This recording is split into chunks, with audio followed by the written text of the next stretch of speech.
Democrats made history today, electing the first black man to lead a major political party in our country's history. And I say that's a good thing. Hakeem Jeffries is a man worthy of respect. We'll see how he does the job. New York congressman. Now, AOC and some other on the progressive left say, no, it's a bad thing because it was rigged.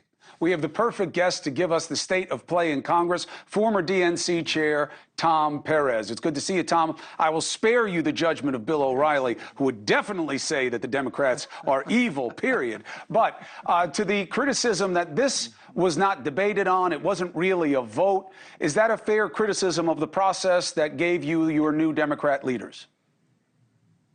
Oh, I think it's a historic day for Democrats and really for the country. Nancy Pelosi is going to go down as, I think, the most influential speaker in American history. And Hakeem Jeffries has had the opportunity to learn at her side, along with Congresswoman Clark from Massachusetts and Congressman Aguilar from California. And the fact that it was done by unanimous consent was a show of unity, and I think a reflection of the fact that soon-to-be leader Jeffries has really commanded respect across an ideological spectrum. What about and AOC? Has brought people together. What do you say to AOC Well, I think and her AOC, squad friends who say we should have debated it? You boxed us out.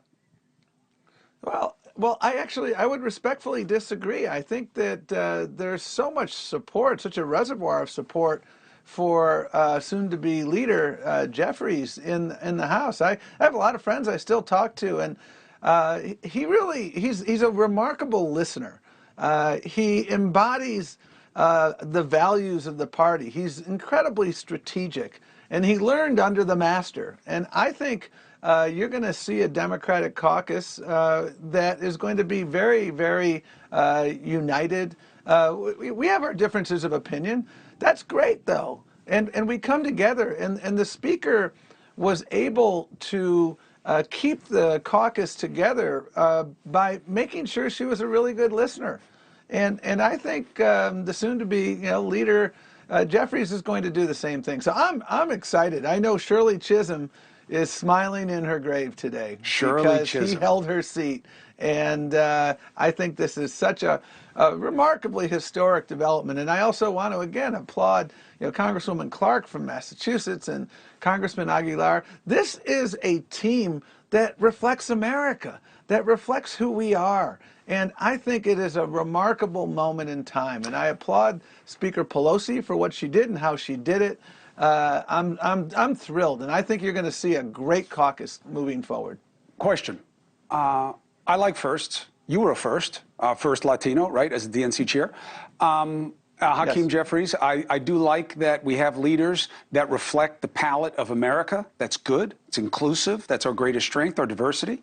But just because we look like America doesn't mean that you're going to advocate for what the main of America is. Do you believe this new leadership will connect with the core of this country more than the fringe aspects of hyper-progressivism and get back to what people that you tour with all over this country want politics to be again, about decency and people who are doing things for them instead of just playing gotcha with the other side?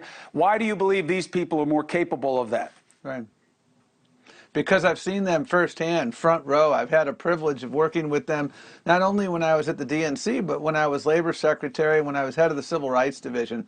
I think what they all have in common, the three of them, is they understand that idealism and pragmatism are not mutually exclusive. They're not out to play the gotcha game. They're out to move the ball forward for the American people on critical issues, healthcare. They've been all over that issue, on making sure we're putting people back to work. They understand what is important to the American people. They've stayed connected to their districts in their service. And so they haven't gotten Washingtonitis, where you become oblivious to what's happening back at home. And that's why I think they're the perfect choice. I mean, look at what we've gotten done over the last 2 years. One of the reasons we did as well as we did, and notwithstanding all the pundits to the contrary, Chris, in the midterms, was because people looked at what we got done over these first 2 years. It's an unprecedented level of accomplishment. History is going to judge Joe Biden far better than the current approval ratings do, because Hey, thank you for watching. Please go to newsnationnow.com, newsnationnow.com, and you can find NewsNation on your television provider. And don't forget to click the red subscribe button down below. Then you will get more of NewsNation's fact-driven coverage.